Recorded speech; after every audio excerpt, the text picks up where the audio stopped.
নমস্কার বন্ধুরা, আমার চ্যানেলে সবাইকে স্বাগত।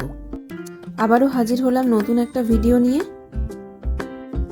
আমার আজকের রেসিপি বাঙালির অতি পরিচিত ঝিঙে আলু পোস্ত। প্রায় সকলের বাড়িতেই কম বেশি আলু পোস্ত খাওয়া হয়ে থাকে। এটি কোনো নতুন রান্না নয়, সকলেই এটি ভালোই বানাতে পারেন, কিন্তু আমি কিভাবে বানাবো সেটাই আজ দেখালাম। আসুন তবে দেখে নেওয়া যাক। প্রথমে একটা মিক্সিং জারে পোস্ত বাটার পর্বটা সেরে ফেলছি।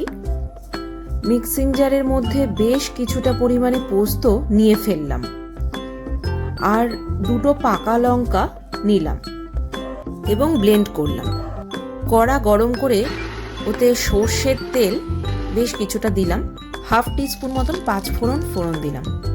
আগে থেকে ডুমো করে কেটে রাখা আলুটা তেলের মধ্যে ছেড়ে দিলাম। আলুটা বেশ কিছুক্ষণ ভাজার পর একটু 1 চামচ মতন লবণ দিয়ে দিলাম। পোস্তর মধ্যে ফোড়নে অনেকেই কালো জিরে এবং শুকনো লঙ্কা দিয়ে থাকে, কিন্তু 5 ফোড়ন দিলে আলাদা একটা ফ্লেভার অ্যাড করে। আলুটা লো ফ্লেমেই ভাজলাম, আর এদিকে মিক্সিং জারে পোস্ত বাটাটাও রেডি। পাকা লঙ্কা দেওয়ার কারণে পোস্তর রংটাও খুব ভালো আসে। ঢাকনাটা খুলে আলুগুলো আবার নাড়াচাড়া করে নিলাম। ভাজা ভাজা হয়ে গেছে কিনা আর একটু আলুটা গলে আসলেই ওর মধ্যে ঝিঙে দিয়ে দিলাম। ঝিঙেটা বেশি ভাজা যাবে না, কম আঁচেই লো ফ্লেমে একটু ভেজে ভেজে নিতে হবে। তারপর একটু ঢাকা চাপা দিলাম। ঢাকনা খুলে আবারও একটু নাড়াচাড়া করে নিলাম।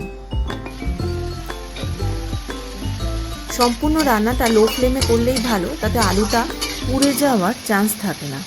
খুব লাল লাল বা কড়া ভাজা যাবে না। এরপর রান্নাটার মধ্যে পোস্ত বাটাটা ঢেলে দিলাম। এইভাবে পোস্ত রান্না করলে স্বাদে ও গন্ধে অতুলনীয় হয়। পোস্তটা একটু নাড়াচাড়া করে নিতে হবে, যাতে পোস্তর কাঁচা গন্ধটা যাতে চলে যায়।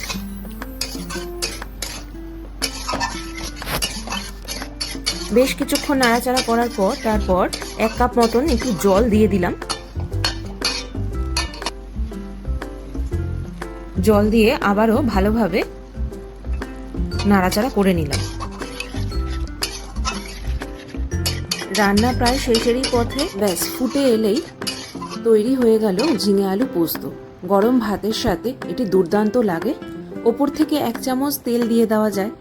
পোস্ত খুব সুস্বাদু খাবার, শরীরের জন্য খুব উপকারী, স্বাস্থ্যগুণে ভরপুর, ম্যাগনেসিয়াম, অ্যান্টিঅক্সিডেন্ট, আনস্যাচুরেটেড ফ্যাট, যেটা গুড ফ্যাট হিসাবে কাজ করে। পোস্ত হাড় গঠন ও ত্বক ভালো রাখতে সাহায্য করে, হার্ট হেলথকেও ভালো রাখে। তাই গরমকালে পেটের জন্যও এটি খুব উপকারী, শরীরকে ঠান্ডাও রাখে, তাই ঘুমও ভালো হয়। স্বাস্থ্যগুণে সমৃদ্ধ একটি খাবার হলো পোস্ত। আপনারা বাড়িতে সবাই ট্রাই করুন। আমি যেভাবে বানালাম একবার বাড়িতে রান্না করে দেখবেন, আশা করি আপনাদের খুব ভালো লাগবে। ভিডিওটা ভালো লাগলে অবশ্যই লাইক, শেয়ার এবং সাবস্ক্রাইব করতে ভুলবেন না।